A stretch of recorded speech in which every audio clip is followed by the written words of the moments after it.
Hang on. Um, Can you see now? it said the stream is live, so I think we're Okay. live. Hello, Okay. we're I back.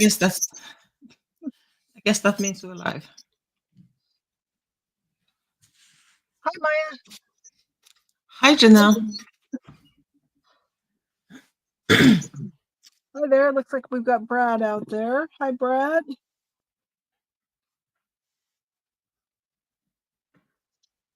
Oh, okay, I'm ready. Okay, good, because we're live. Yeah, I forgot I have the stream open in another window, so suddenly I started hearing ourselves talking. That's never I was good. thinking, okay, that's not okay when I said hello and yeah, no. It was started Hello, echo, over. echo, echo. Yeah, I was thinking, okay, we don't need echo.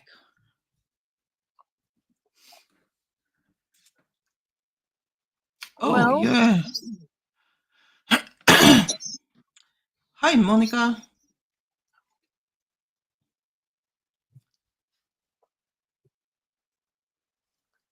How are you doing? What are you doing today, Monica?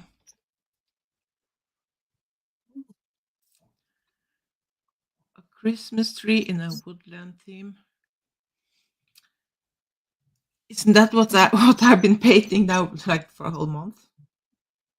mhm, mhm. I've got my Christmas citrus fruit here. Oh, do you have you eat them in Christmas too? Mhm. Yeah, traditionally that's kind of my family back when we did the Christmas thing. My mom would put an orange at the toe of the Christmas stocking, so you'd have goodies stacked on top of it, but the toe would always, you'd come out and see the Christmas stockings, and the toe would be nice and round because there'd be a big plump orange down in the bottom of it. So I didn't have an orange, but I have a clementine, so just enjoying that and trying to connect Yeah. the pleasant, happy memories. There's a few of them out there. Yeah, the Nice. clementines they are a must here during Christmas. Nice. Monica's knitting Mon- socks. Good go, girl. That's incredible. I love that. Oh, it is winter now. I'm all excited because time to get out the hand knit socks. Hmm. There's nothing quite like them. I recommend. Yeah.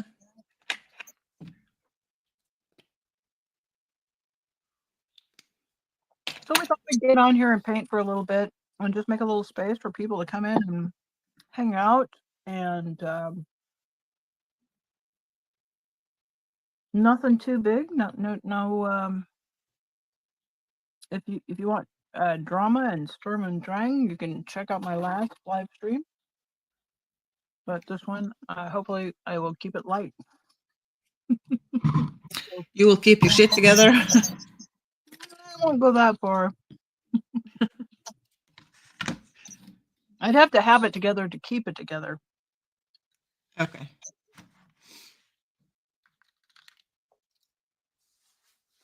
But that's okay. Life doesn't require us to have it together No. most of the time.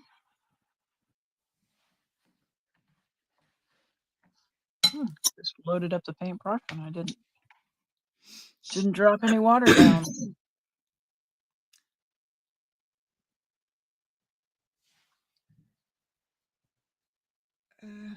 Okay, I have to mute myself. I have to get some paper towel. I forgot to bring the mute. Alrighty. Okay, I'll entertain the troops while you're like getting supplies, I guess.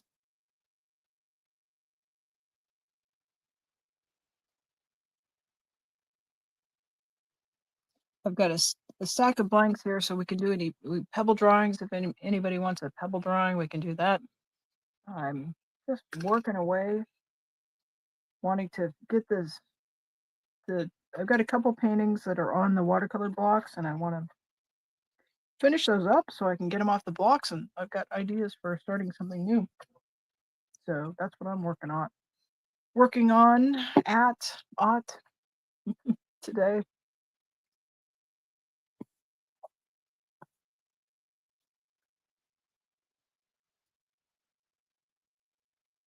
Oh, Monica says it's not that cold, 44 and foggy.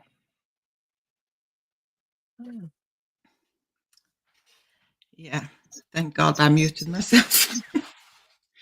Ooh.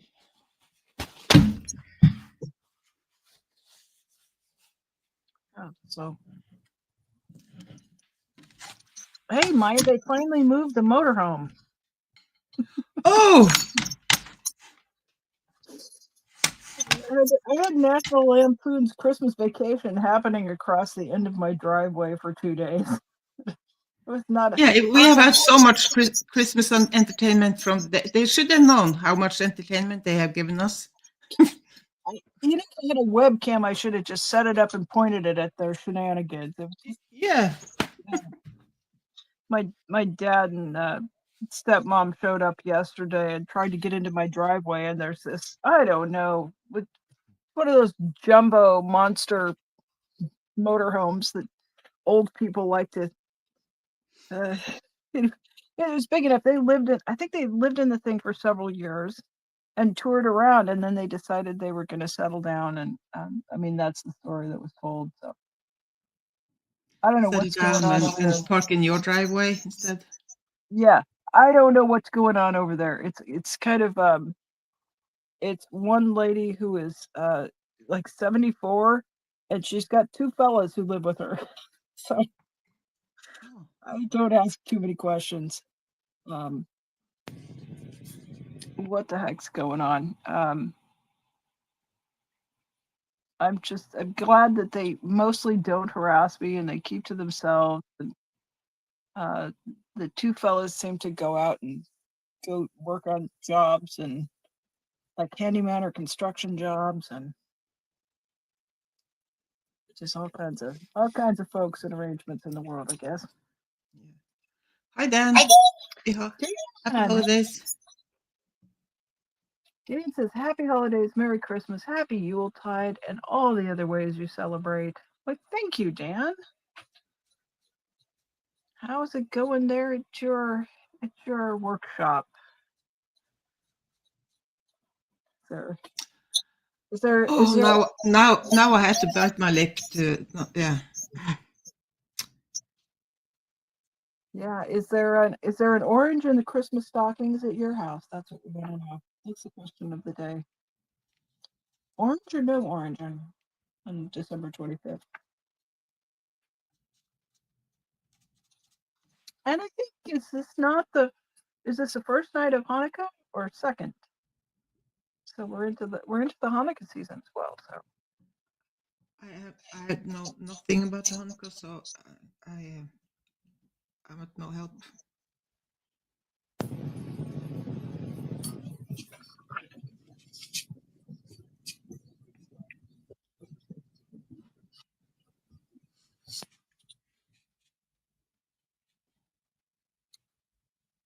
So they stopped by. I got a text message of we're about to drop in on you. So I'll take it. I'm just choosing to enjoy what's there, and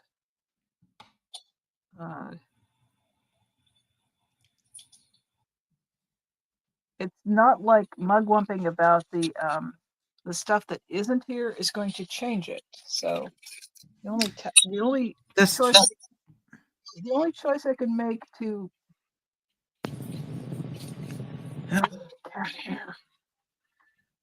the only choice I can make that has that changes my way of thinking about it is to choose to be positive about it and to be in the present moment and just value what is available in the present moment. I can certainly engage in other behaviors. I can make other choices, but those don't have any kind of positive results. This is sort of the only choice that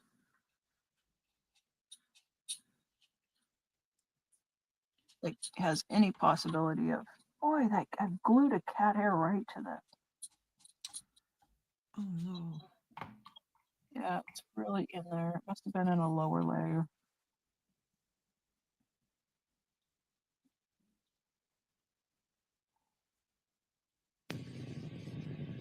Dang it.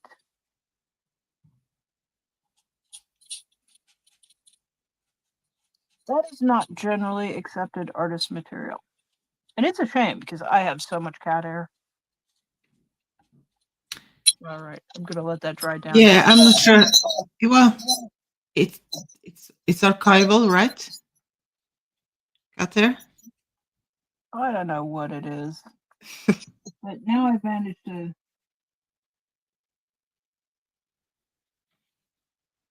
Yeah. This painting has been a technical challenge. Sometimes they go together so nicely. This one is just from the manganese blue flaking off to the. Now I've fussed with it and I've made the paper pill up a little bit. So I don't even know if that's fixable. This one will not be going to the gallery, that's for sure. If only for the reason that I have taken it just right over the edge of the paper, which is not standard practice. But I just don't like it, so, you know, I'm the artist, I can do as I please. Yeah. So, Wabbit? Welcome in. Hey. Merry Christmas.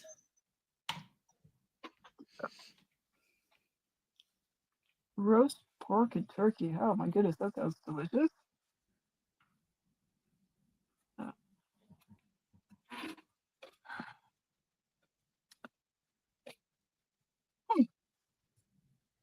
Well, at least the one that is,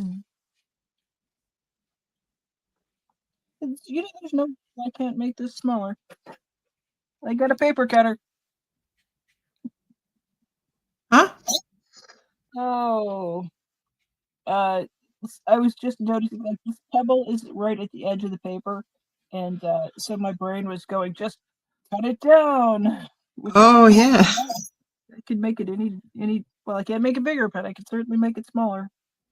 So Yeah, we have a Christmas song in Norway that's about a kid that's going to make, like in the school, in the woodworking kind of, but he's just a little kid and he has those like some big plans of making his mother a Christmas present, and he's going to make her a like makeup table, and he's going to make her like a box to have her sewing kit in and whatever, oh but my. and he is working. No, okay, that's not enough. Now it's not enough. I had no, it doesn't. I have to do something smaller and smaller and smaller. So at the end, his mom like gets a cutting board for Christmas. So, Dan, I hope you're still here to hear that story because yeah, I kind of think of that song when I'm thinking of Ben. all right, Wabbit has in-laws coming and they are procrastinating. Oh. Well, we are pleased to provide a service for you for your all of your procrastination needs. Dan says Yeah. I can make it bigger attached. I could mosaic, and I have done that when I've done painting pieces and it just isn't quite working. I cut it up and I use it for paper collage. So yeah, that's also a possibility. Jessica Lynn, you are. I just had set out to do multiple streams today and yesterday, rather than one. You know, there's a couple of ways to go about it. You can do just a monster marathon stream, or I thought, you know, you can get one big present or you can get an assortment of smaller presents. And I thought I would go with the assortment of smaller presents. So Jessica's taking a break. Homemade sauce and soup and oh golly, kielbasa, yum. Do you grill it? I love to grill it. Get it nice and crispy. So good that way. So you're taking a break from the eating or from making the food?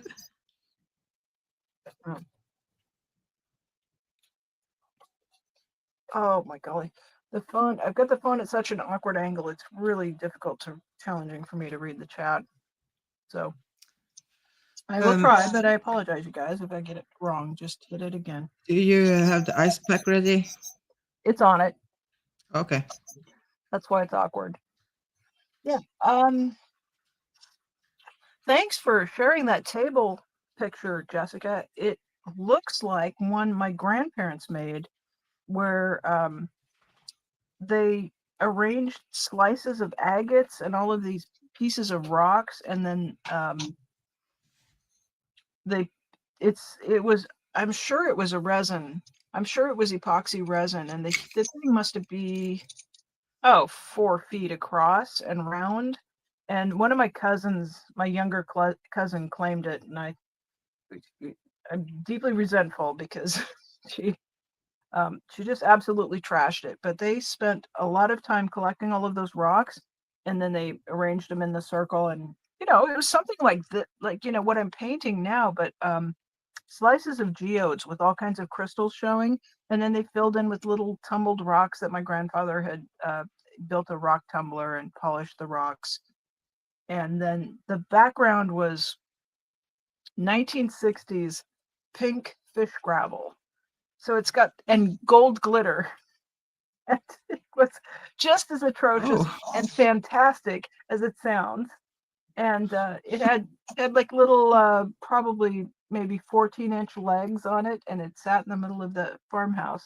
And I loved it because I would look at it, and my grandfather would tell me about where we got this rock over in John Day, and we got this one from, the lava cast forest, or, there were stories behind all of that stuff. So it was a wonderful table. They were kind of popular in the 1960s in the United States. So I bet that's where yours might have come from too, Jessica. It's really great.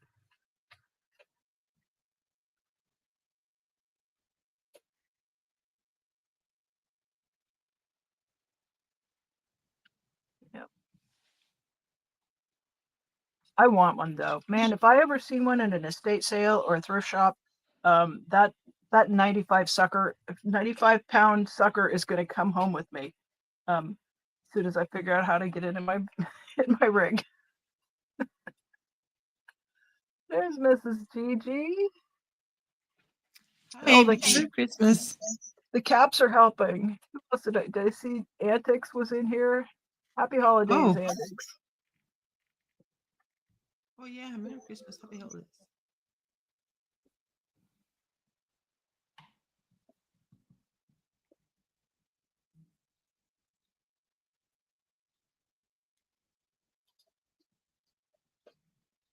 Alrighty, I'm just reading and not painting. I'm supposed to be entertaining you guys with some painting here.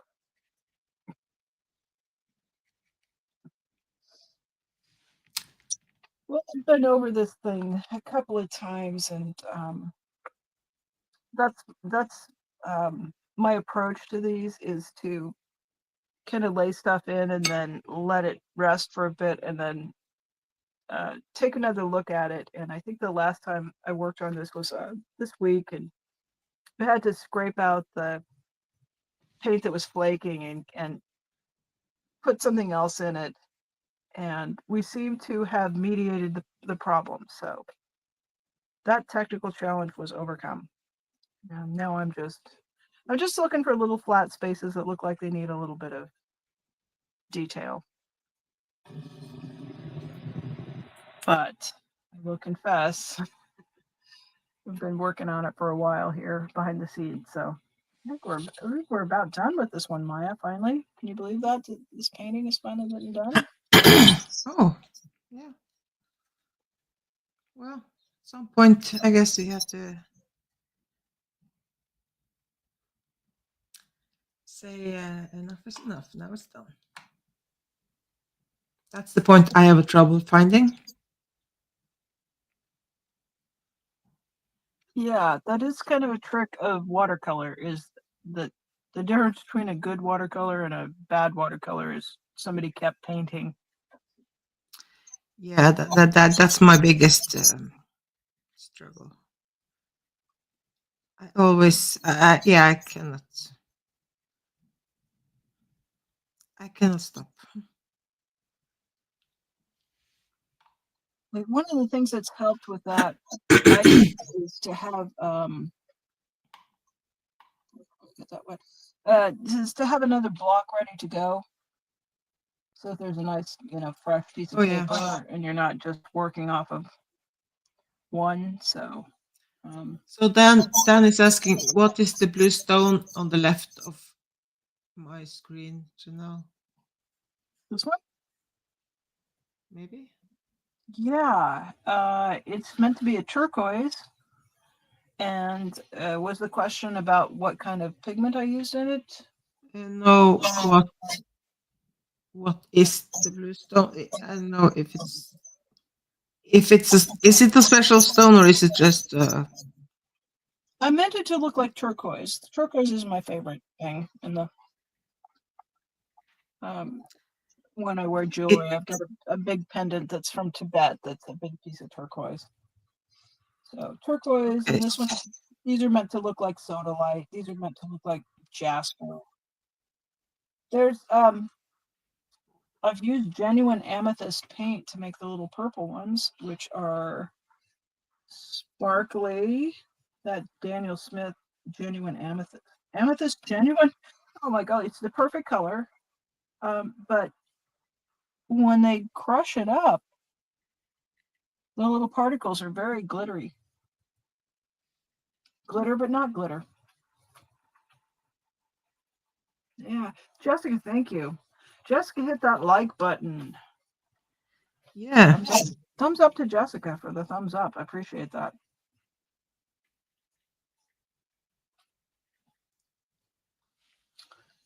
That's the sort of engagement that helps the YouTube algorithm to push out some more notifications and to I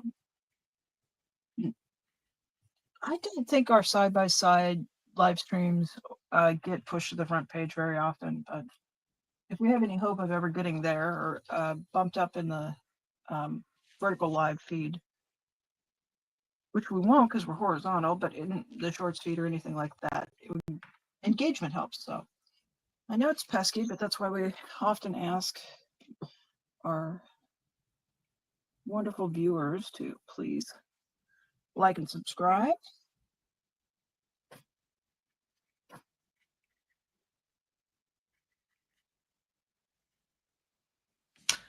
Oh, wait. I forgot something. Oy.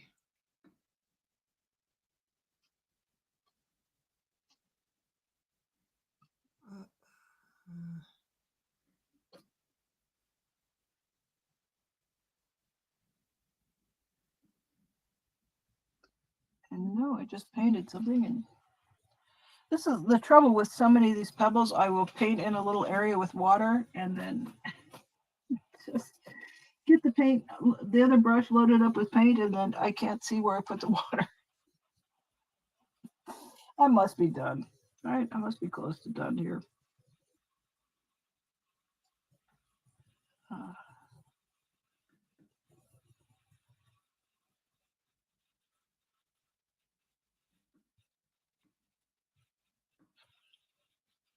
So I packaged up my favorite painting that I did this year. It was the one with the stones that was done in the indigo, the dark tones. I really like that one a lot, and I know my dad and my stepmom are likely to take it and get it framed. So I just decided I would make a gift of it, and so hopefully they'll frame it. It'll be fun to see that sometime. I hope.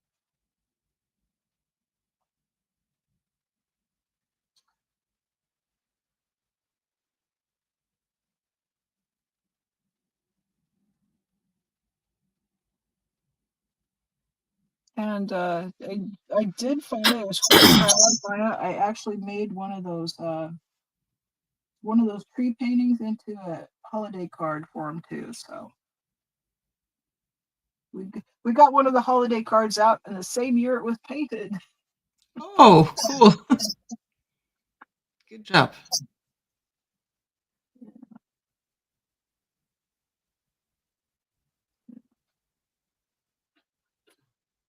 Yeah, I think somebody who loves turquoise as much as I did would just maybe walk by this painting and go, "That I need to have that. I need to just have that to put on my wall so I can just stop and gaze at it and let my mind wander a little bit."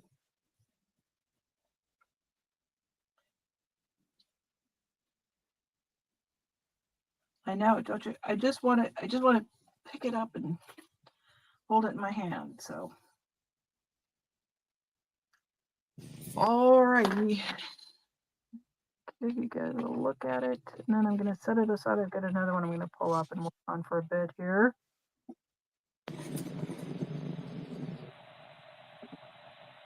Yeah.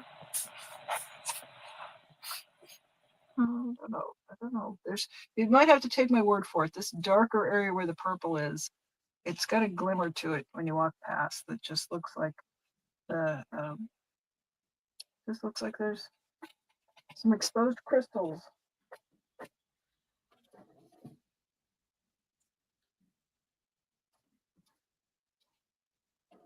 I feel 99% confident that one's going to come off the block.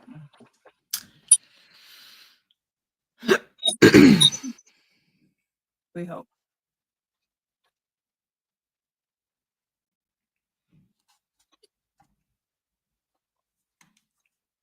Ooh, that's my clementine is sour.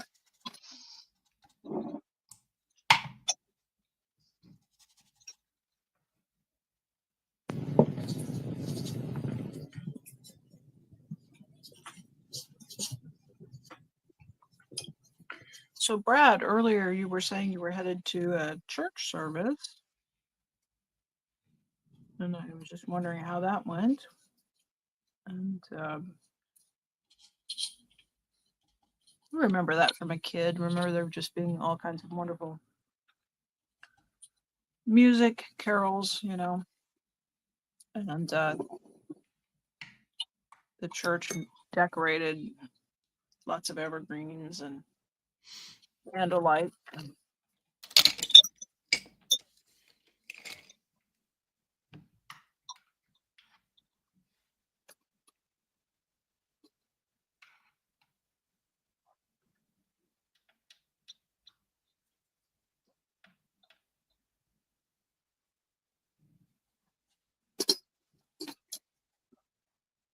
I'm gonna reset here a little bit here.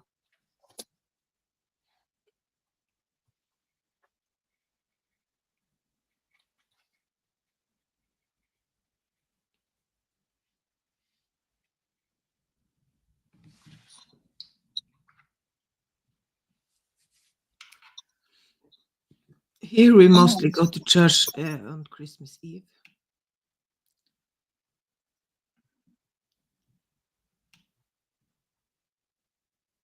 Well, some probably go on Christmas Day, but yeah. I think there's at least in the Catholic Church, there's a midnight mass for Christmas. I remember going to an American Lutheran church, and just being that way, the Christmas service would be on the Sunday. If Christmas was on a Sunday, you went to church on Christmas, but other than that, you would go to church on the Sunday before Christmas would be our. Okay. Not too much pomp and circumstance about it. Why we meet at I think it was something like 8:30 and 10:30. And never the service shall vary.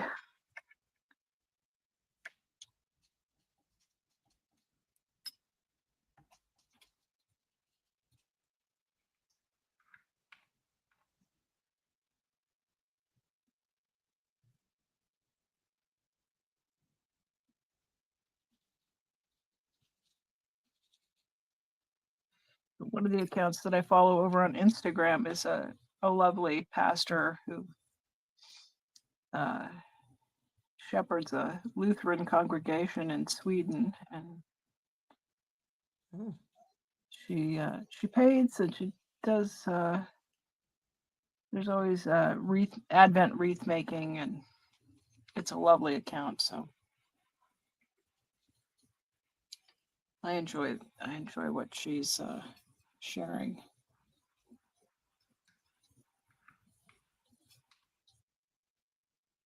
I know. Nobody asked.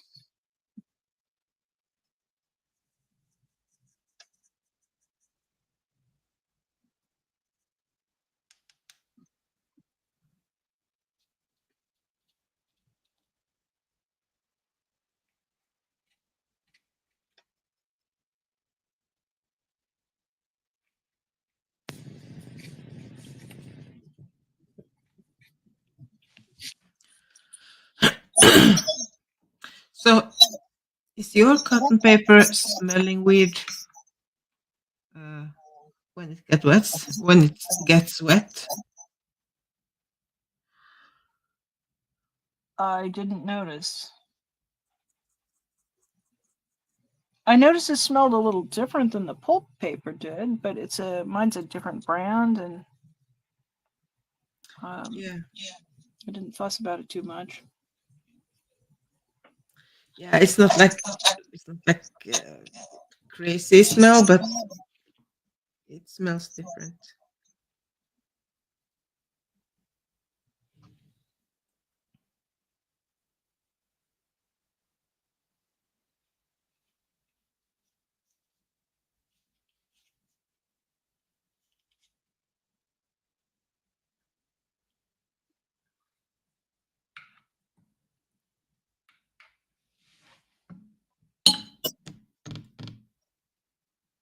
So we'll see how this Piedmontese June one diffuses. I'm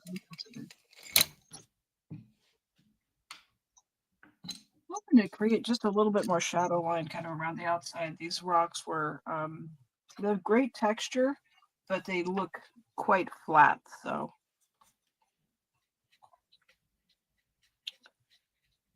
I'm trying to teach myself to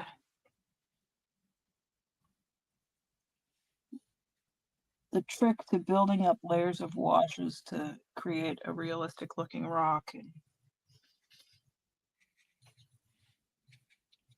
it's coming along.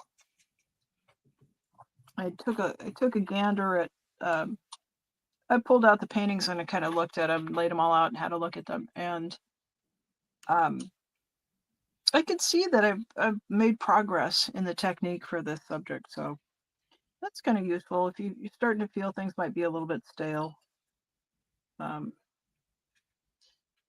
Give yourself a little art show. Take a look and see what shows up, because progress kind of happens in small steps, and it can be a little bit hard to see when you got your nose right close to it, but having a bit of an evaluation.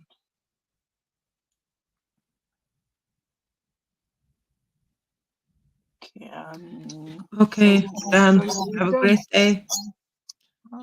Take care. Dan is going off to some gift dropping and a family dinner. Nice. Well, it was lovely to spend a bit of time with you this holiday, and I hope everything is warm. And I wish you all a great day. Don't be afraid to have that extra dessert. I'd love it.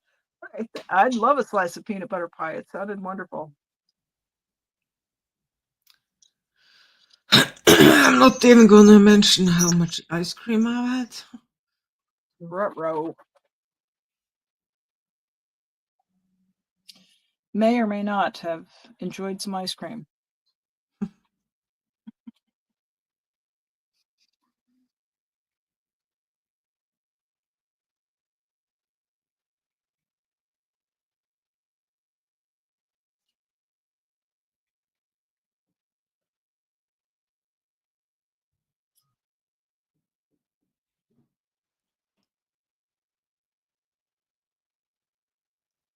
Oh, we've got a little drizzle happening. I can hear the rain coming down here. We will sometimes in Oregon we'll get well, in some parts of Oregon routinely get a white Christmas, but the western part where I live,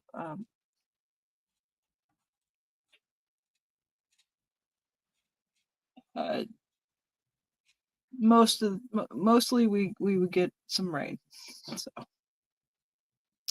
That's the best you can hope for. yeah, I would say maybe once every 7 to 10 years we'll get a nice white Christmas, but Oh, with it, and by white Christmas I mean it will have snowed. Not that we have snow on the ground, but that we might have some snow that day. That so you can look out the window and enjoy a few snowflakes.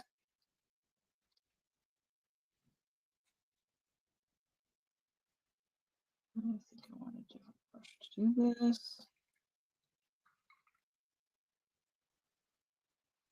oh, Monica, she's eating homemade vanilla ice cream with homemade salted caramel sauce. Oh my. Wait, who? Who's doing this? Monica. Well, you go, girl. That does I not want ice cream.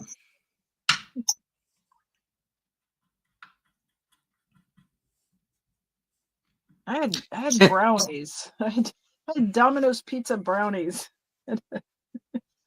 and I was glad to have them. They kind of hit the spot. Ish.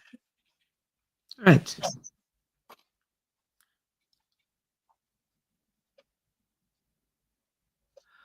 I discovered that. Do you remember the Smash chocolate? I was talking to Brad about the Smash. I discovered that they have like a sauce thing to have on the ice cream in Smash. Like, because I never buy those things, so I don't keep track on what kind of. But now before Christmas, well, heck, I'm gonna buy some ice cream and I'm gonna have some chocolate sauce on. And I saw, holy cannoli, they have Smash ice cream sauce. Oh, yeah, yeah. I do not So, know what that means. hmm? Does it mean pieces of chocolate that are broken up, or is it Smash brand? I know the chocolate. It's called Smash. It's um. Okay, we don't have that here. No, I know, I know. Yeah. I might have to send you some so you can taste. Or I could Google.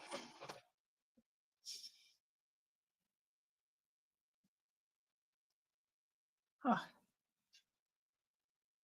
I tried it. My brain is digging around it. There's something niggling away. They might have been.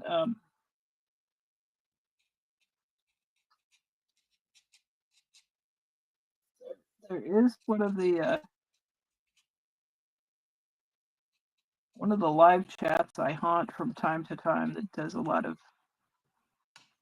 Let's just say they product review things that are tasty. Oh, okay. There's a lot of chow talk. Yeah. Monica says Smash is magic. Okay. Yeah. Mm. Yeah, and on ice cream. Say no more.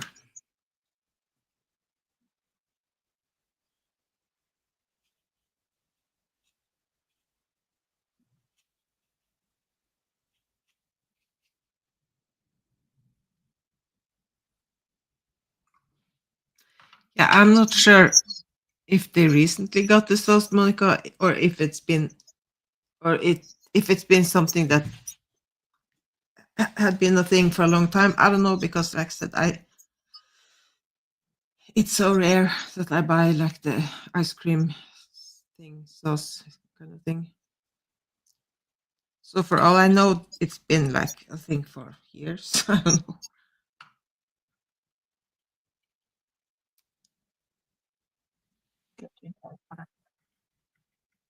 There we go. Wait, what? You got they have smashed too? Oh, wait, another?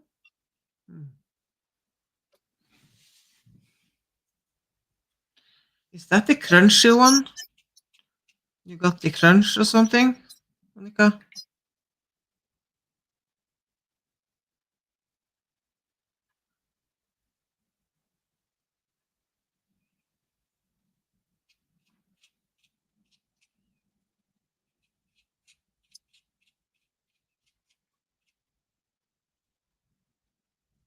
Okay.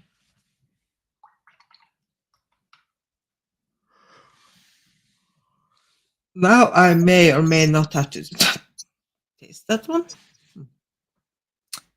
Oh.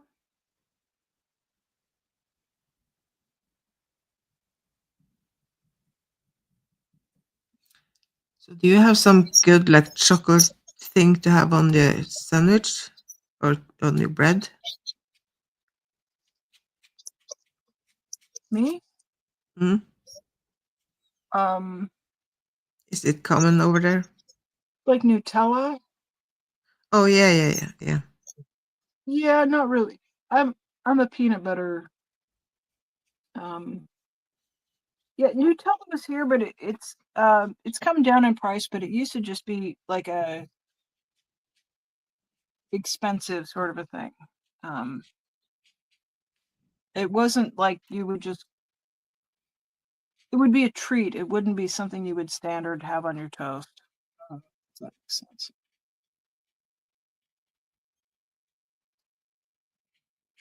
Yeah. Here the thing that kids love the most is the liver pate I'll be talking about, and the chocolate thing on the bread. That's kind of that's just too safe. Blurg to liver. No, but it's not. It's good. It doesn't taste liver. How could it not taste like liver? Just I don't know, but I don't like liver, and well, I it mean, tastes I good really if there's not much that I just absolutely really just refuse and just cannot stand. But my grandparents and my grandparents grew up in in the Depression, so anytime you got food, you were kind of happy about it. But my mom also would cook liver and onions, and then it was believed in the 60s that it was really good for you and that you needed to make your kids eat liver. And I'm so averse to it, the smell of it and the thought of it. And yeah, I'm all no on liver. yeah. Well, I hate liver too, so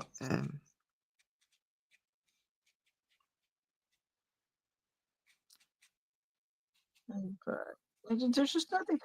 I could remember like trying to just because my parents were also of that school that you ate was on what you cleaned your plate, you ate everything that was on your plate, and you didn't leave the dinner table until you had finished your meal. And now we kind of know a little bit more about autism, and we know about some of the sensory challenges that people with autism face. And I mean, I can remember sitting at the table because my mom would insist that she would cook eggs and she would leave the yolks runny, and I just couldn't eat that as a kid. It was just repulsive to me. And I can remember like from breakfast time and being at the table and the family having lunch, and I would still be there with a plate with eggs on it. And then still at dinner time, my mom coming with the next meal and putting it down. And what? yeah, it was a harsh time to grow up as a kid with some sensory issues. But of that, you're not leaving the table until you eat what's on your plate, and there would be liver, and I can just remember just chewing it, and it would go from a bite to like a cube that felt like it was 3 by 3 by 3, like I had a Rubik's cube of liver in my mouth. And Oh my god. I don't know. I'm so glad that we have like.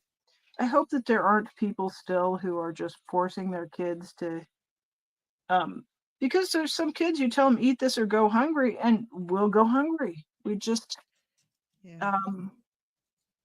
Yeah, no, don't do that to your kids. Don't let people do that to kids in front of you. It's never going to make them like eggs that are runny or liver that is icky. So I guess I get a little triggered when you talk about liver. Kind of shoots me back to the days of sitting at the table all day.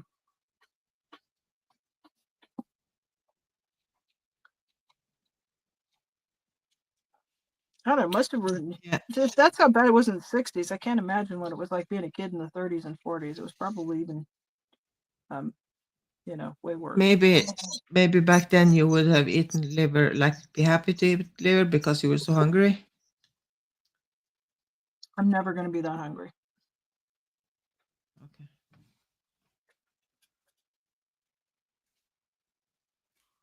It's the thing. It's hard to explain. Like it's not a choice. It's just I know, but if we have always kind of been told that, yeah, well, if that's the only thing in the whole world you had to eat, you probably would eat it after a while. When there's nothing else to eat. This is the, yeah, what I've been told, that, yeah, if there was nothing else to eat, you would eat this. So my relative that's a nonverbal autistic person, like as a child, my cousin had to they had to have rocks removed from their yard because he would eat rocks. He oh, extremely restrictive about his food. And I think I mentioned before, like he's a child who they would mop the floor multiple times a day because one of the ways he would eat is he would put his food on the kitchen floor and he would eat there. And when you are so desperate to get food into your child and you've got a child who is so thin that their bones are showing and they just the sensory problems that people with autism face can be they can be unimaginable. They really can be just tremendous. And it's not about it's not about taste preferences or anything. It just dangles the nervous system so much that you just can't function. It's not being spoiled, it's not being a picky eater, it's a whole other level of I'm trying to think. I think it's is it ARFID? Autistic, like taste refuse. I don't know. There's a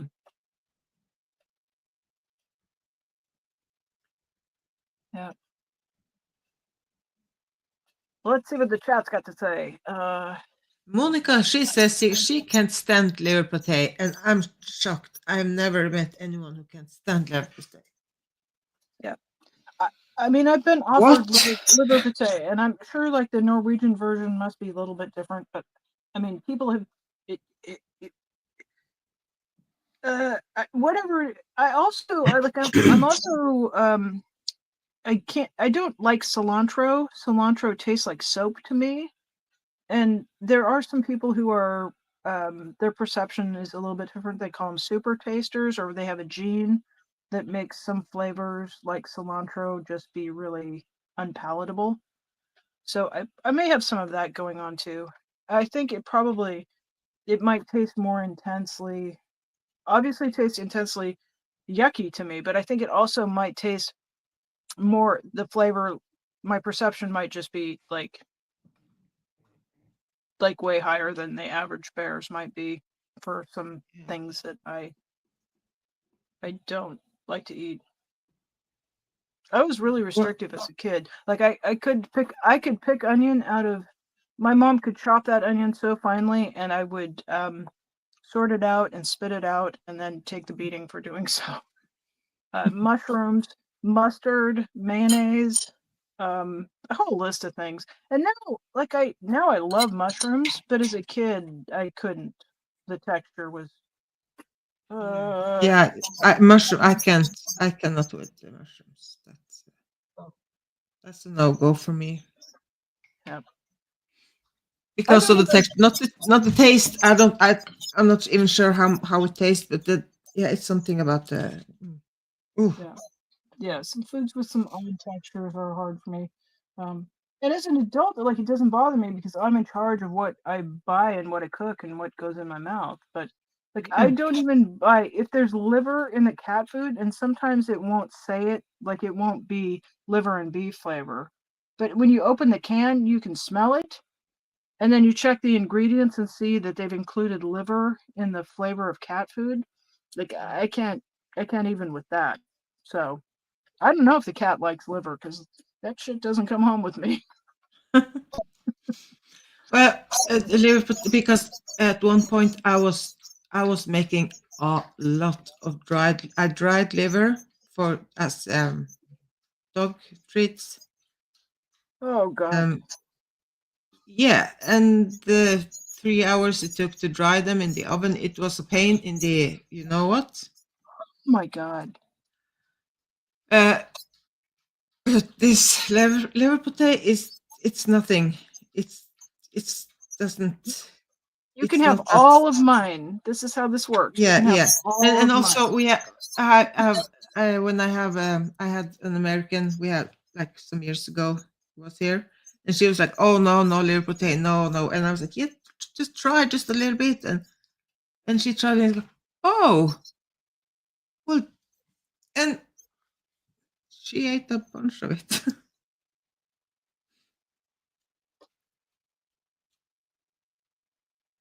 But I think also for me it was compounded because I couldn't onions felt like they were burning my tongue. Oh yeah. As a child, I couldn't and mustard too, like it just would seem like it was burning. And I think it's true. Like, little kids have really sensitive, their tongues and their taste buds are brand new. They haven't been worn out with, bottles of hot sauce the way my adult taste buds. Oh, did you see some years ago there was a video that went around with a little girl who was going to have to eat her broccoli? Oh my God, and she cried and yeah, you have to try, but no, I can't. And she cried and they filmed her and like Oh, put poor her out thing. on the internet and she was so Just distressed about it, sounds like. yeah, she was so this like oh yeah, yeah, for me it was kind of disturbing. Like, yeah, no.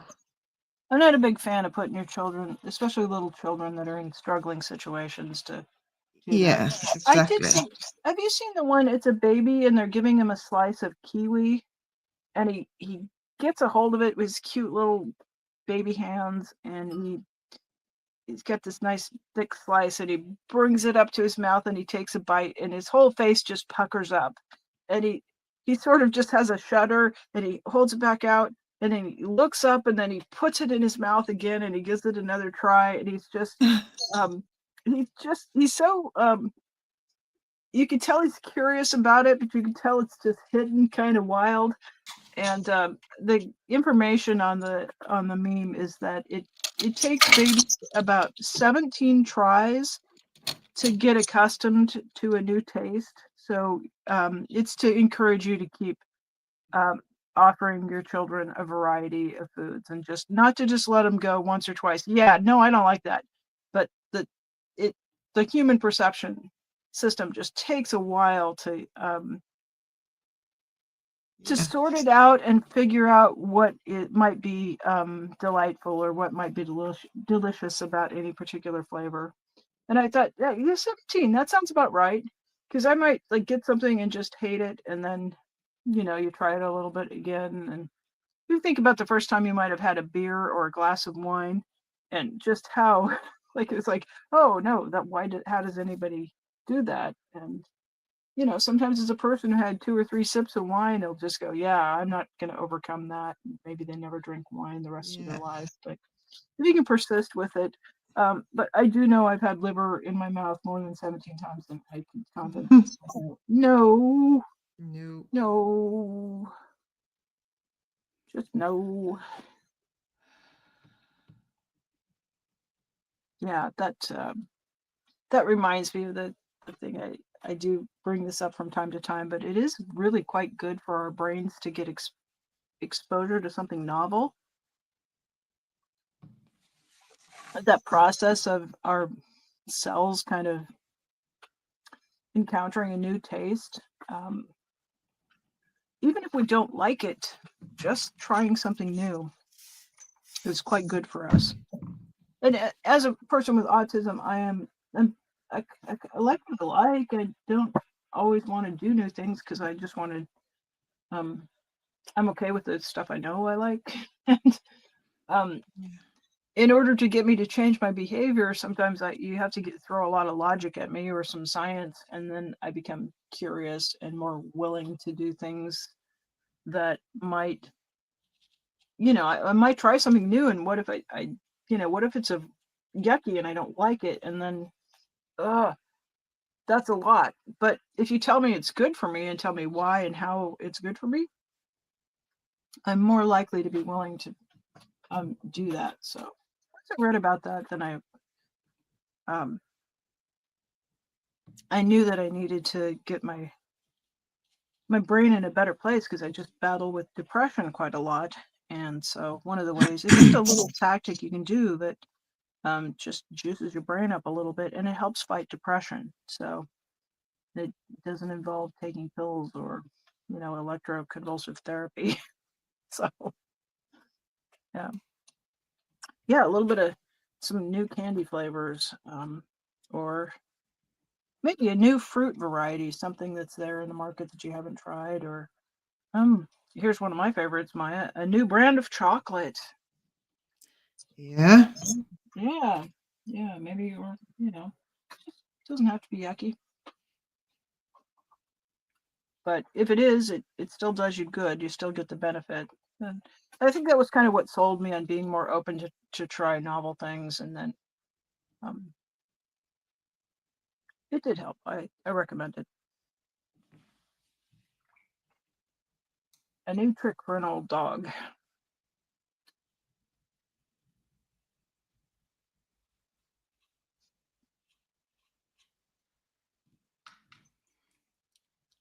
So I know I'm not working, like my hand is not here just doing tons of stuff to this painting. I'm working at a fairly deliberate pace at this point. Because it's a bit like the final fine tuning of it. And I don't think I'm going to put a wash on all of these rocks, but when I looked at it, they all looked quite flat.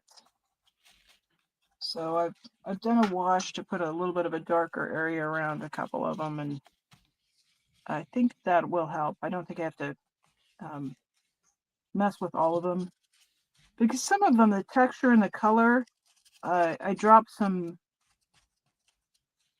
quinacridone yellow onto this one and it bloomed out, and I know if I put a wash of water over that, that's going to diffuse. So I like where that one, kind of like where that one ended. So maybe I can build a little shadow in there around it without putting an entire wash over the entire, or a wash over the entire rock. Oh, geez. I have to go. I hear it's so windy outside, and I heard something is flying around outside. I have to go All check right. what's flying. That nothing is flying away. I'll be back. Okay, if it's a reindeer or Santa, be Yeah, careful. no. Yeah. No, Just yeah, be Santa, I bet careful. he's home now. He's home by now. Okay. Okay. That sounded alarming.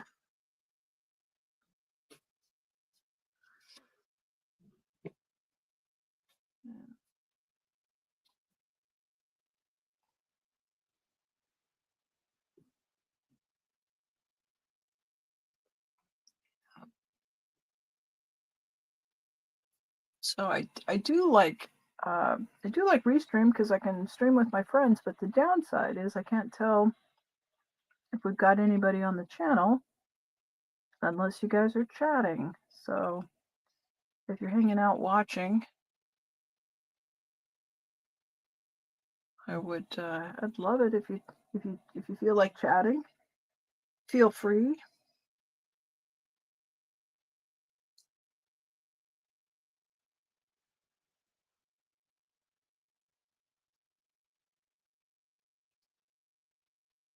Yeah, I think it might be well done. I think I might just be done with this one here. Not quite confident enough. It's still damp where I've laid in these washes, so I will let this sit for a good 12 hours before I cut it off or lift it off the block.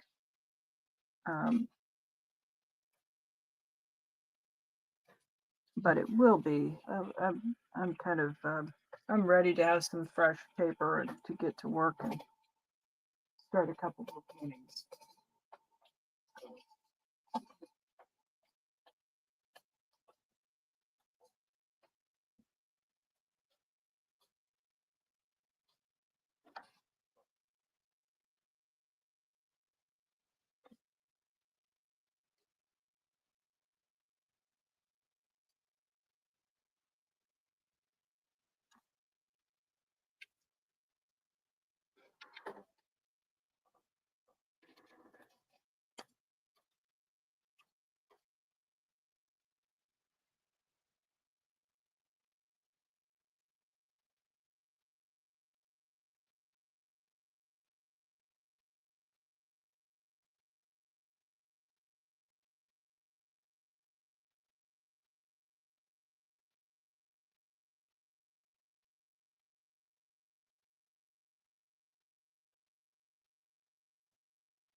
Oh my goodness.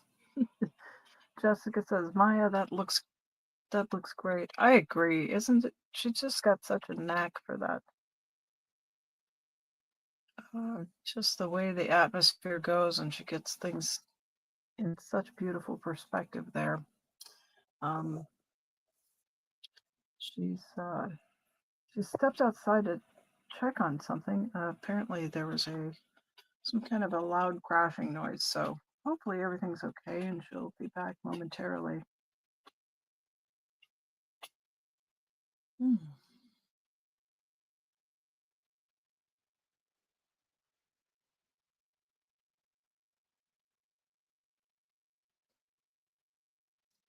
I've been working on learning how to do the washes and try to figure out that technique that Maya is got such a facility for, and I'm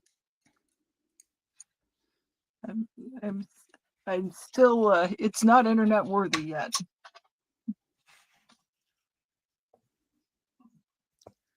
Are you back? Jessica says that looks great, Maya. Is everything okay? Thank you. Yeah, my neighbor's snow shovel fell over into the door or smashed into a Christmas decoration, and yeah. So I had to pick up some stuff. Well, that's not too bad. I don't know. No. When you say you hear a big crash outside, I was like, I don't know. Did trucks run into each other, or was it? Oh yeah, no. That's icicle fell off the side of the house. I'm glad it wasn't too.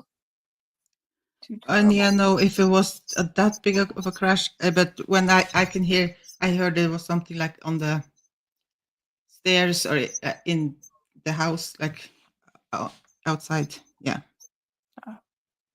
So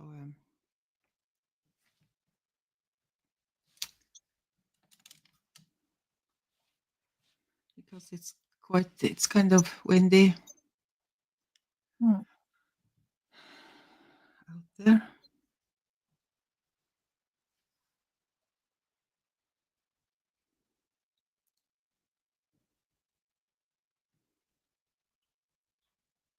So how long before you start getting some daylight?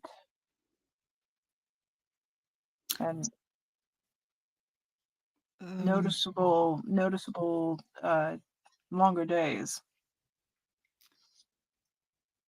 Well, we should start getting longer days now, but it takes a while before it noticed. Like yeah. And yeah, we don't see the sun until like 25th of January, maybe. Yeah. But it will be over the horizon before, but I'm not sure what date. But now mountain makes it so we can see it before. Yeah. So you have the polar night at the latitude where you are, right? Yeah. Yeah. I guess if that's like that's when it's dark and you don't see the sun, right? Uh-huh. Yeah. So of course, like parts of Alaska are they've got the polar night going, and not quite in Anchorage. In Fairbanks, there's a period of time where it's just always dark, and but then in down in Anchorage, like the sun wouldn't be overhead; it would just kind of be low slung on the horizon and kind of come up and arc and go down, and the light's very slanted and quite diffuse. I'm not quite sure how to describe it, but there's an angle to it in the winter that's very noticeable. And then in the summer, at 10:30 at night, it'll be broad daylight, and you can kind of look at your buddy and go, "Hey, want to go for a bike ride?" And it's like, "Sure, it's light outside. Let's go." Yeah. But it can be a bit tough in the winter when it's opposite of that. So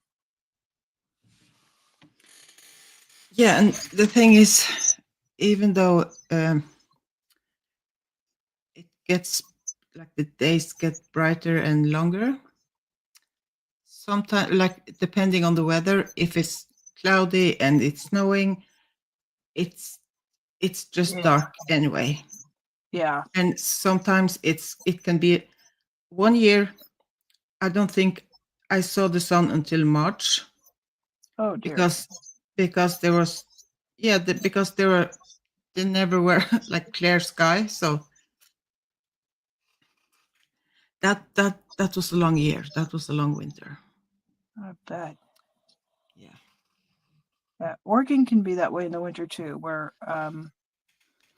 we could go weeks and not see blue sky. You just look up and the sky is kind of a white gray color, and it'll be that way for weeks on end, with either rain kind of, you go out and there's always rain coming down, and you know you don't see any sunshine, you don't see blue sky. And I felt like I had a better winter when I was up in Anchorage, because there were many days you'd go outside and the sky would be blue for the hours that it was daylight. And of course, fairly limited hours, not much,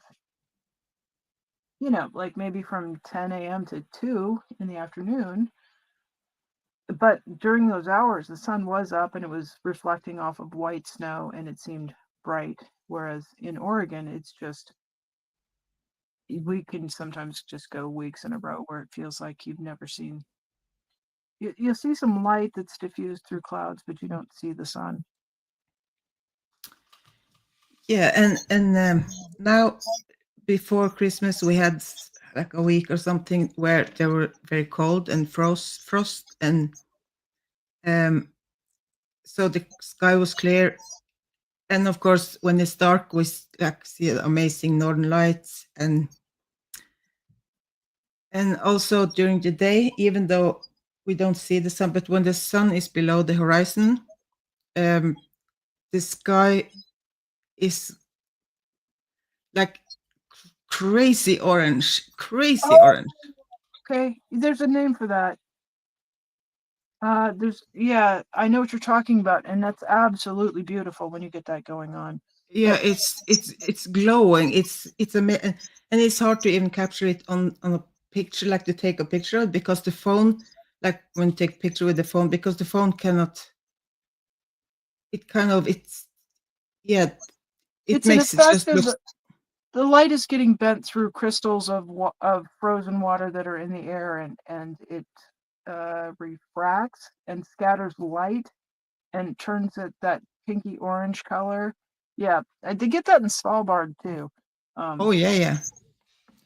Yeah, And because it is when the sun is below the horizon, because and I don't know, the sun hits the earth and yeah, I don't know how and it works, but it's only like during the winter when the sun is very low. yeah, the crystals I of mean, the frozen so water act as prisms, and they yeah, maybe who knows, it's beautiful. Um, but but I'd love but to see that. like some people say, yeah, well, it's so during when it's dark, it's just dark and gray. Everything is so gray.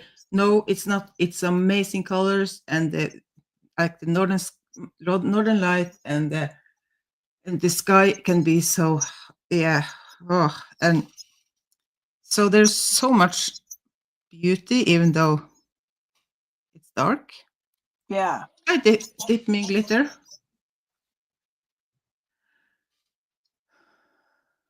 Merry Christmas. So I can't stay, but it's beautiful what you are working on. And Merry Christmas. Oh, we got Brad well fed. He says he can't eat anymore. Oh, okay. Hey, hi, Brad. He's back. Yeah. Yeah. Well, that's good.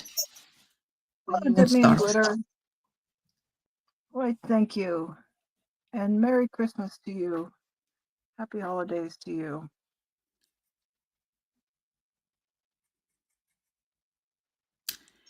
Yeah, I've tried to take a picture of this sky. Like not just me, everybody wants to try to stay so the Facebook and Yeah, everything is flooded with, it's but it's just not possible. You have to like edit the photo to get it to, and then it just looks like it's yeah. edited, but yeah, it's just weird. Yeah, where is Adam Carmona? I'm pretty sure if Adam was out there, he would just go, "Oh, it's the thing," and I will I will Google that and I will put it in the description or in a Yeah. comment below this video because it is a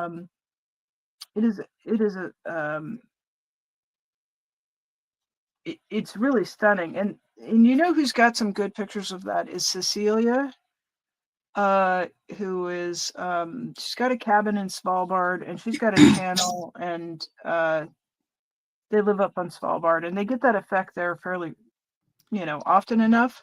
But Yeah.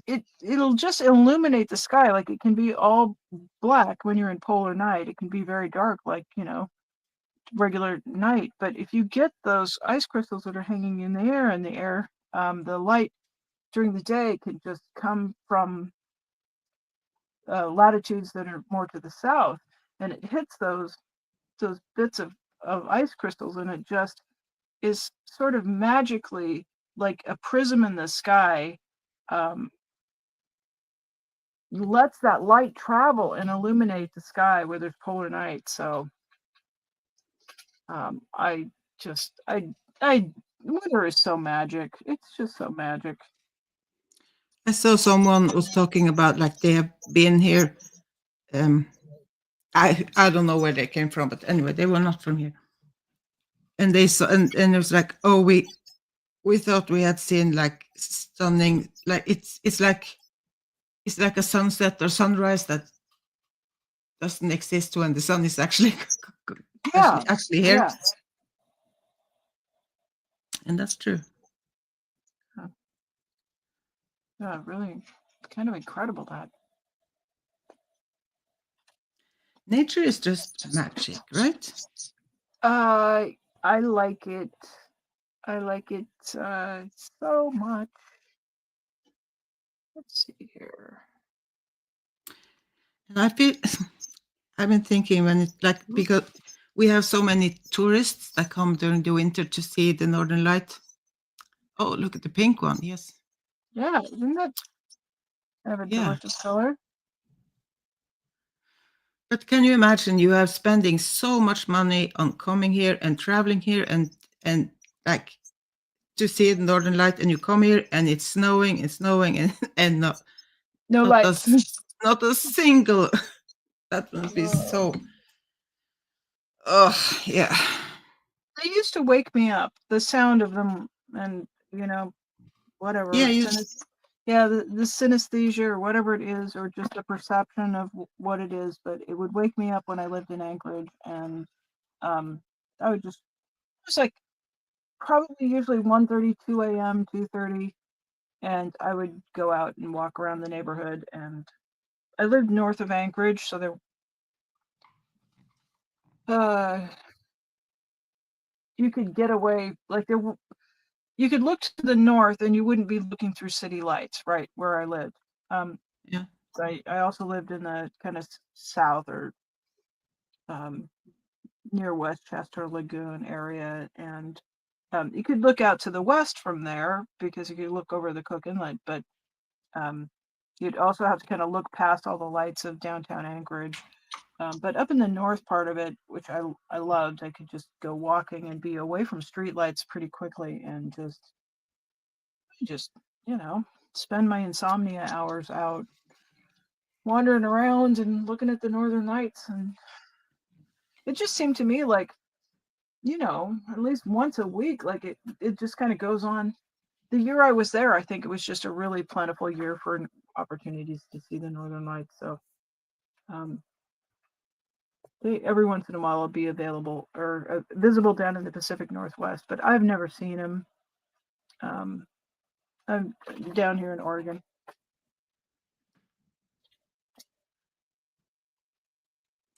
Yeah, the other day I was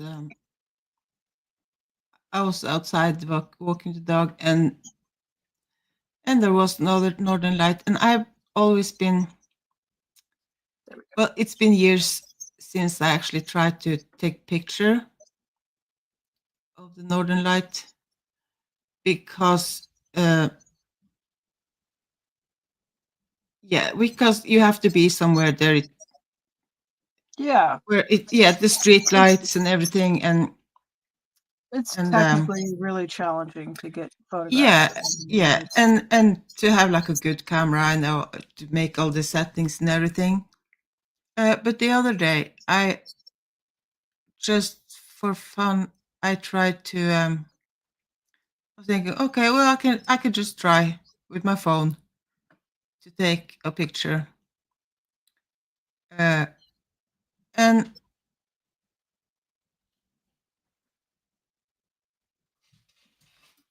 and holy moly, it turned out. I'm not sure how they do the phones nowadays, but it was possible to take a picture with my phone with the street light. Oh Hang my on, goodness. to, You need either to share that or send that to me. I can't share it, but I want to see it. yeah, Yeah, you can know, you do a share screen? I was, earlier I was doing the with all my cables and stuff. She was reconfiguring her environment big time. So I'm not sure where my hard drive went. Uh, Hmm. What?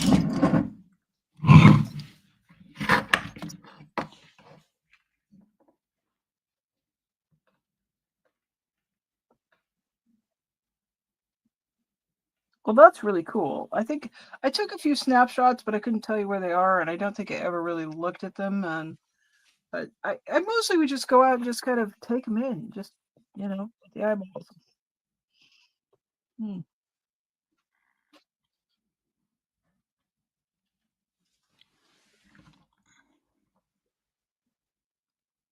And I've seen lots of red ones and lots of green ones, and sometimes in Alaska they get some purple ones, but I was never lucky enough to see those.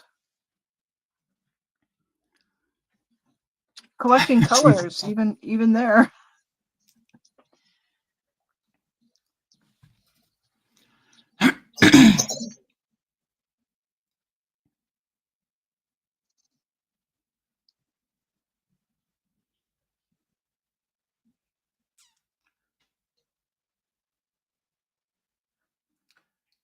Okay, let's see.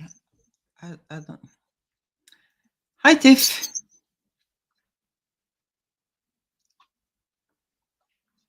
Hi, Tiff. How are you? Thank you for hosting a live stream and hanging out with people last night. I sure enjoyed that. Just appreciate you.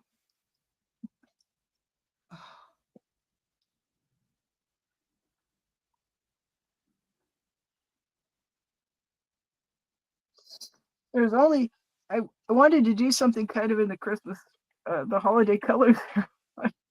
There's only one layer of paint on this green one, and you can tell if you watch this. Sometimes I go bopping through them, and oh, it's kind of giving me a challenge here. I have to remember that I can just put the lines wherever I want when there's not an obvious place to put the shapes. Oh yeah, oh that's right. I'm the human in charge.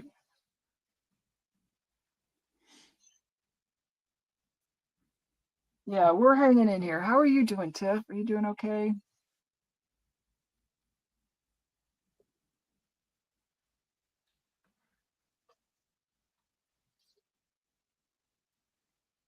Oh, Jessica says she's had friends take a picture of the Northern Lights and it shows up so vibrantly there when they hardly see anything with the naked eye. Yeah, it's the wild. There's so in between our perception system, and there's just no way that like cameras Yeah. barely capture the do see. So sometimes you can like almost you have a hard time seeing it like with the naked eye, but yeah, other times it looks like the photos. Okay, let me see if I can do this. Oh, Tiff got good rest, and Monica is knitting. Lovely, lovely. Okay. Okay, can we see? Oh my, yeah, wow. Wow. I've never seen him go vertical. Like, I've only ever seen him move across the sky in a horizontal way. That's incredible. Well, it was moving like from the. It was from like it was the whole. I could see the Oh, earth. it was probably, I yeah. could see the yeah. But it looked like that, like when I was watching it. But to see like the street lights, and still I can see like I was what is happening here? I Wow. was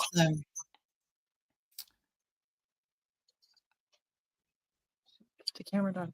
That's really, oh man, do I miss Alaska.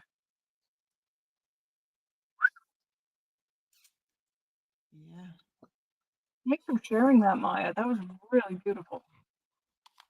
Yeah, now when I'm going out and I'm seeing Northern Lights, now I will start like taking pictures of, because like I said, I just that's so pretty. Oh, it's so good. Well, I don't bother because I'm in between street lights and everything, and I don't bother to go outside where go. I don't have to go far to go out, like so the street lights don't like hit like on the road. Mhm. But still, Yeah. it's like, well, I would rather go inside. Uh, I was pretty young when I lived up in Alaska, so I don't know how I'd take it now at my age, but in my head it just seems like it would be a wonderful thing to go back there. I might just go, oh my poor old ass is too it's too cold. Okay, It's please too take me away from here. yeah. I need to go south. Yeah, Hawaii. Yeah.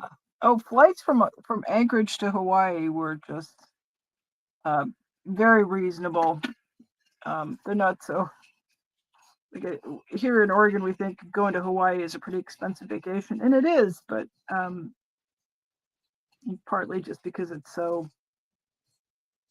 can be so harsh in the winter. People just uh, they they take a lot of Hawaiian vacations from there. Yeah, we go to Spain. Oh. Well, I'm not. It's been a while. Did not I didn't go to think Spain was one of the countries I did not go to when I was in Europe. I think it was just too far away. Although I was in Strasbourg, so Strasbourg to Spain is not that much of a trip, but that was kind of the beginning of the academic program, and I was still just trying to get to know the professors and get the homework done, and there wasn't really enough time to travel quite that much. But there were lots and lots of Spaniards on vacation where I was at, so I certainly encountered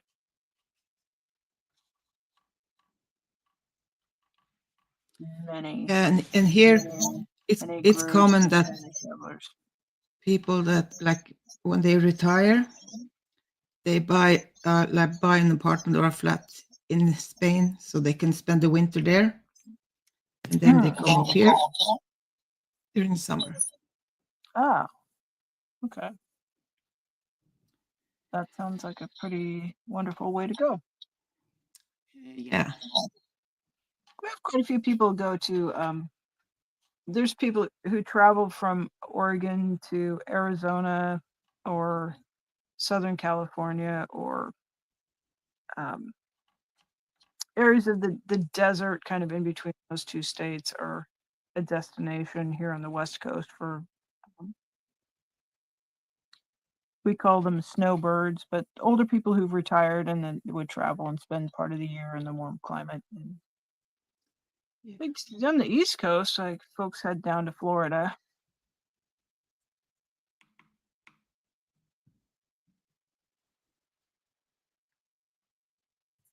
Yeah, I've been down to Arizona in February, and it feels like it's very hot, very warm. Hi, Lucy. Oh my golly. Hi, Lucy.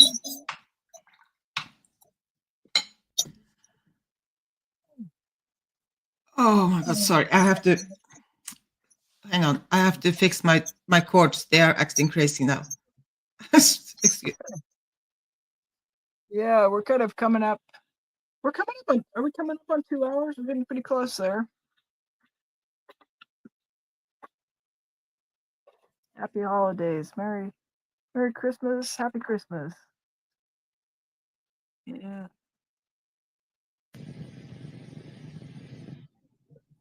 Oh, Monica's planning her next pair of socks. She doesn't know if they're going to be with hearts or skulls. Well, they could have both. Yeah. Tiff's mother-in-law is a Florida snowbird.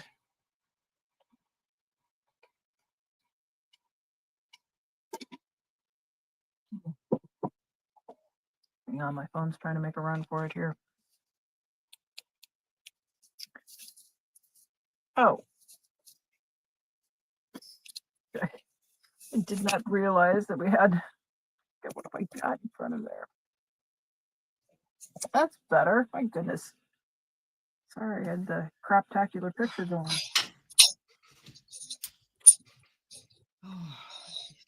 Oh yeah. I was like, my computer. It's like there's one USB-C, and I have to have like the plug into, so you have more like outlet, and then I have three kind like to get enough holes to plug in everything into or whatever, something. And somewhere there is not a good connection, so it keeps falling out, and it's blinging in my ears, and that will blink, and it's going all over. Yeah. Sounds unpleasant. Yeah, so I just have to try to get around that.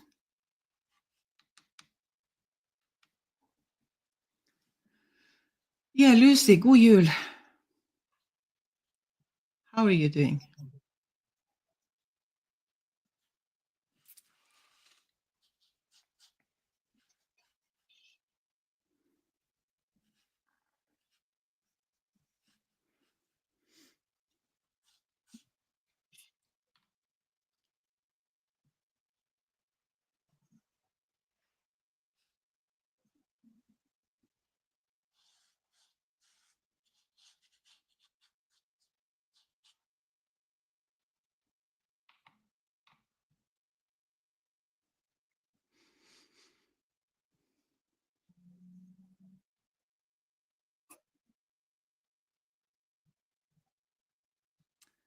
Wait, you're planning your next pair of socks with hearts or skulls?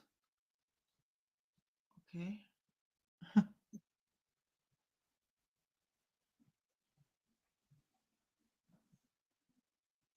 Yeah. Oh, well, I have a question about that sock knitting.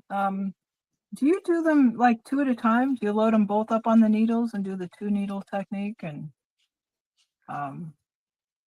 last time I was on a knitting jag, I was working on socks, and I really like working them both at the same time, because then when they come off the needles, you've got your socks done. You don't have to. I do have a couple of socks that are singletons, and when I switched to that technique, I was much happier. I'm pretty happy knitting socks because I like the technical challenge of it. I like the size of the project too, but it is, if you haven't tried that, it's worth getting a book and giving it a try, because the heel turns and the length of the ribbing and everything comes out even, and it's a little tricky to kind of get the hang of it at first. At first, it kind of seems like you're wrestling an octopus, but very quickly adapted to having both on the needles and not having to rip the stuff out, because I, would get to a point and look at it and go, wow, this, one's a calf length and one's going to be ankle length, because, but they come out beautifully paired, and your tension is, not only are they paired up, but your tension is the same from sock to sock. So you don't inadvertently have a gauge shift. Like if you start knitting and you're knitting a little bit tight, and then as you knit, you get loosened up when you get used to the yarn. The socks stay, like you just get a great result from it. So yeah, 1-on-1. And the other thing that I always, I find it a little bit, I didn't like that I would finish a pair of socks, and sometimes then I would have, 20 yards of yarn left.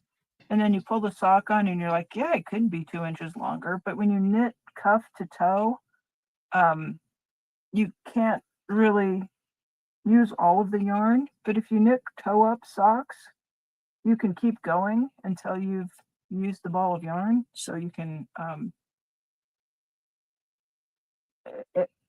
I like that. I like being able to put all the yarn into the project. Save a few yards, 10 yards or whatever for darning, the inevitable darning. But I would say it's worth learning how to knit them toe up. Just, you buy 2 balls of sock yarn, and it's just nice to get it all into the sock. And now I want to go knit socks.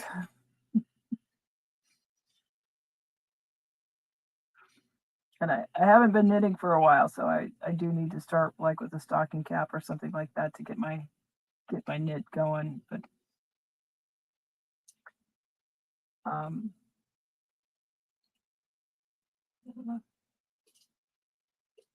so what's going here?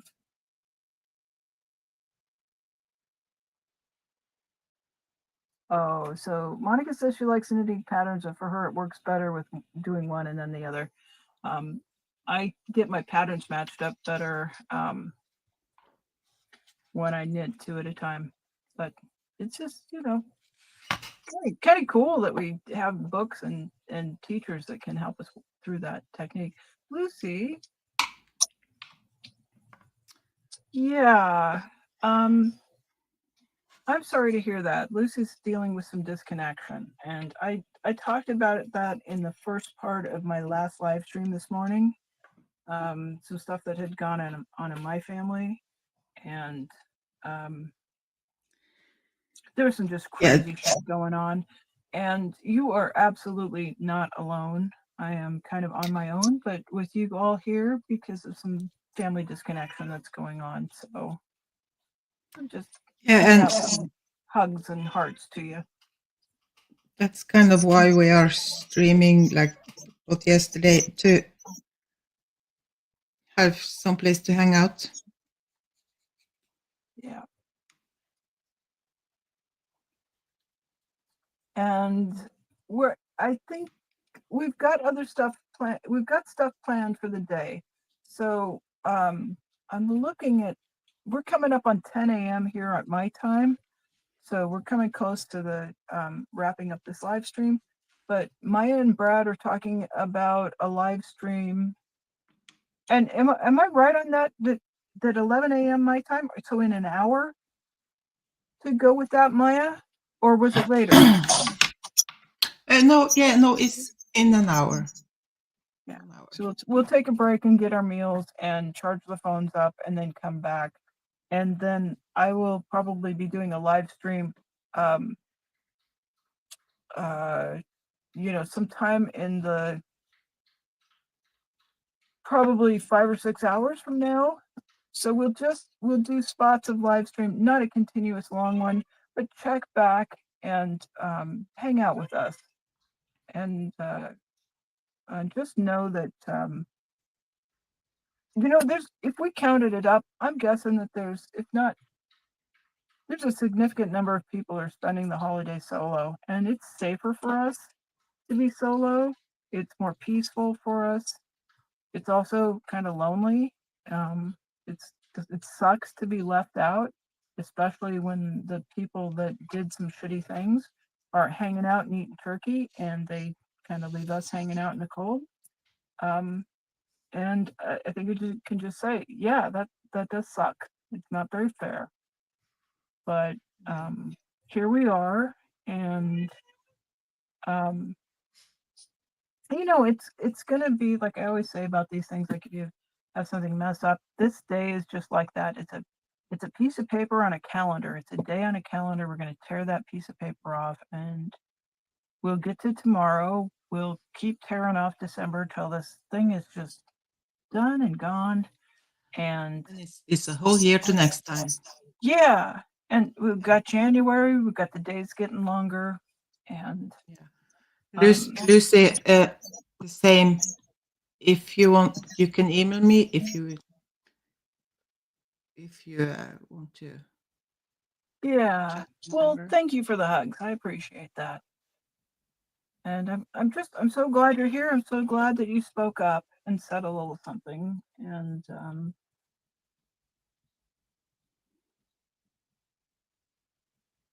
yeah, we're here. I've got the singing kitty going over here. Yeah, it's feeding time. Yeah.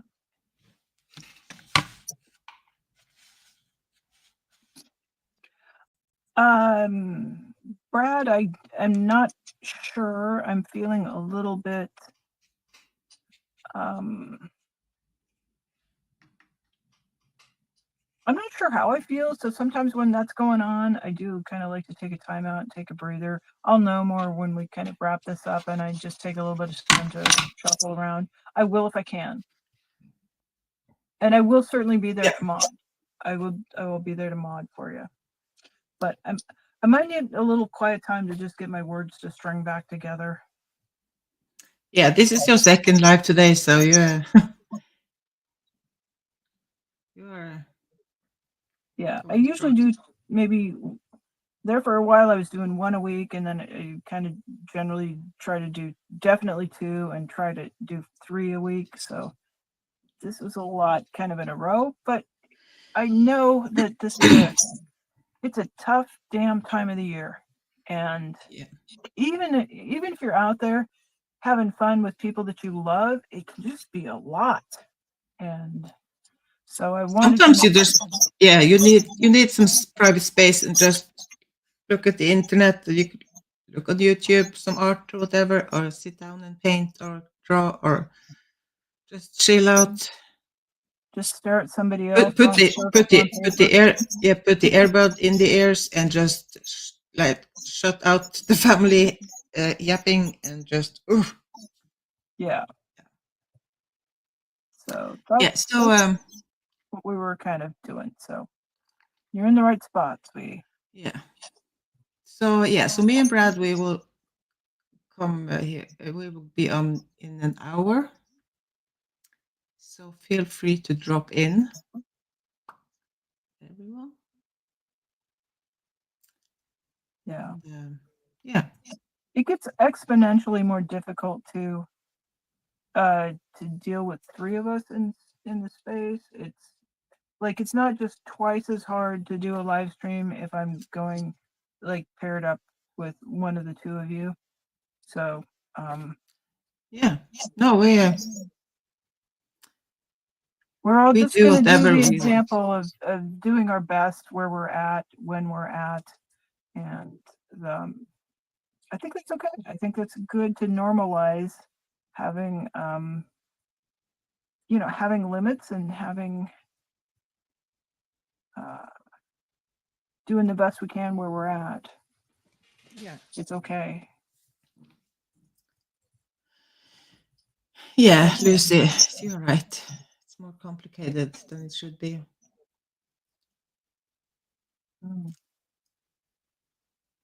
No, it's kind of at this point, one of the things I look back and, there was kind of a period in my 30s where it would hear, well, we do this for the kids. I was like, well, why do we? Why isn't it like good for everybody? And then like now at this side of it, where all of those complications and expectations and memories and it all stacks up and how fresh and just like the pureness of children who haven't been through the years of trying to be the one in the kitchen making all the dinner come together at the same time, or you haven't been the one who's been out battling crowds for presents and trying to get this in-law to get along with that cousin. And it just now I know what they mean. Like we do it for that sort of clean slate that children are, and thank goodness they did. I hope you guys have some sweet memories of the childhood Christmases where things were maybe a little. I have like my Christmas memory is like, okay, now it's Christmas and we're going to get along no matter what. And it's like you feel like you have to stick a smile to your face and like, yeah, we are happy and then finally it's over and we can be ourselves again. Oh, did your mom tell you, like if you're kind of misbehaving anywhere from October, Christmas is coming, Santa's watching that shit? Maybe your mom was nicer about it, but it was like you'd want to misbehave, and then you'd look over and your mom would go, Santa. Like you just do your best to just like be a good kid so that you wouldn't get left out at Christmas time. Yeah, no, I don't know. I never really believed in Santa. Like Santa Claus wasn't a big no, I didn't. Father Christmas he wasn't the big. Well, I've already pretty much told you about my parents' parenting tactics were not ideal. Yeah, but like Santa Claus has never been it's never been like it's an American. I cannot remember I ever believed in Santa Claus. That I always knew that Santa Claus wasn't a thing. It wasn't real. Oh, I don't think that I thought it was anything other than my parents masquerading as Santa Claus, but it was just that was code for I'll take your presents back to the store if you act like a jerk. I'm not going to give you presents if you're a bad kid. So it wasn't like a fear of Santa. It was pretty clear that mom and dad were in charge of that stuff. But yeah, but some kids they really believe in Santa, believe that, and yeah, you shouldn't ruin. Like it's horrible to tell the kids that. What did I watch? I was watching something where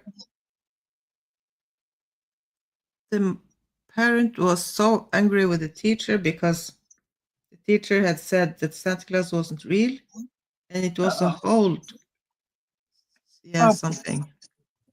Yeah, no. Maybe when I was like so upset and like 4 or 5, you fall for that Easter Bunny Tooth Fairy Santa Claus thing, but once you start hanging out with other kids, you kind of once you snoop in the parents' closet, you see that packages are there, and then later you open them and it says on the tag from Santa, and you're like, well, Santa kept that in mom's closet, so I don't know how that works. Oh my God, I was a notorious uh, present Snoop, sneaker. Oh, snooping. Oh, me too. I if the paper and the wrapping was the right way, uh, I would just open the whole thing and just glue it, like pack it in together, like back together again. I think a lot of kids do that. I know. I was. I think this is something that people who have kids who are autistic will say. Yeah, my kid will open stuff and they don't even act like they enjoy it at all. And I was kind of that kid. I've always struggled. Gifts are difficult. I love getting gifts, but I'm also very forthright, and it was very hard to contain my urge to say thanks, but I really like blue. When you get Yeah, the red sweater, and that's really I learned later, and later, much to look at the gift and say, "Oh, that was so thoughtful of you," and I really appreciate that you were thinking of me. And I still have a hard time saying that's exactly what I wanted because uh, I don't know. That's how I am, and I think that that's just it's a challenge for some people. And yeah. I have a hard time. I have a hard time expressing any, like, oh, thank you. Even though if I'm happy, if I'm like, oh, I didn't like that, but it's either way, it will be like this fake. Oh, thank you, and I don't know how to act when I, yeah. And the funny thing is when I was like when I, like I said, was when I was younger, I was sneaking in the Christmas present. But now when I'm, because I got some Christmas present like from my mom and my, yeah, some friends that I had here. And yesterday, when last night when I was supposed to open them, but we were talking, we had streamed and we were, yeah, and I ate and whatever. And I was so tired. I sat down on the sofa and I was watching TV, and I forgot to open my Christmas present on Christmas Eve. What the heck? What the heck? oh, So I opened them this morning. So it was like, what? oh Holy no, crap. Yeah. it's a bad American influence on my yeah. Yeah. Well, there's Yeah. I was Monica's. so, and I had to, and then I had to send message, like I texted my mom, oh, thank you. So, and my brother, yeah. And he was like, yeah. And then that was, he was called me. He called me and like, yeah, thank you. Yeah. Yeah. And I said, I didn't open it until now. Oh, yeah. I was wondering why I didn't, because it was not Oh, weird. I didn't like text him or anything. you just So, plain forgot. Oh dear. so that's the first time ever I forgot. Oh, that's funny. Yeah. So Monica's got, and I welcome this. I'm so glad that you just feel like you can just say this and that it because it's tough. I mean, I have mixed feelings about it. I part of this day I really hate that there were like so many traditions and now they're stripped away and they're not accessible to me. That's painful and but Monica says I hate Christmas. It's nothing good. It's way too much stress for everything to be so perfect. The traditions must be followed and nobody really likes it. So Right. yeah, that is absolutely valid. That is Oh yeah, I hear, I'm and that's the curious. thing with the stress and the Christmas. Like all the focus is on buying the presents. It's it, yeah, it drives me crazy. Oh, Yeah. And Tiff says, Santa, he sees you when you're sleeping. Not creepy at all. yeah, Completely right. creepy. Completely creepy. Tiff, I don't know how you get. Tiff says she's never snuck. She really wanted to be surprised. Once I started to get punished for my reactions and be told that's not how we act when we get presents, I would snoop to find out what it was so I could practice um, my reaction. And of course, I'm like a clumsy kid, so I almost always got busted with snooping. And my mom would say, "Well, you knew what you were going to get," or whatever. Like I never got away with it because kids really don't get away with all that much when they're little. So I couldn't win for losing in that situation. But I was just trying to figure out how to human. Yeah. Um, but yeah, that's good if you can just like have naturally be a person who's got that the ability to be delighted by no matter what somebody has given you. But I think for just a lot of neurodiverse people, it can be a struggle. And, we've got that. So Yeah. Tiff says she did have family yesterday and she loves them, but also happy that they went home. Right? Right. It's good. Like both Exactly. things can exist. It can be just a multitude of things all at the same time. I think that's just that's holidays, right? That sums it up. It's so nice to spend time together, but it's even more nice when they go home again. Yeah. The bye is you're Yeah. kind of ready for Please, that. I hope you come back soon because it's so nice when you leave. That kind of vibe. There's people in my family, I love them for an hour at a time with a month in between. Yeah. Really delighted when they're here and just, kind of glad to take a break afterwards. But Yeah. I Need a nap. yeah. So I think we're gonna wrap up here. Yep. And Maya and Brad will be back. So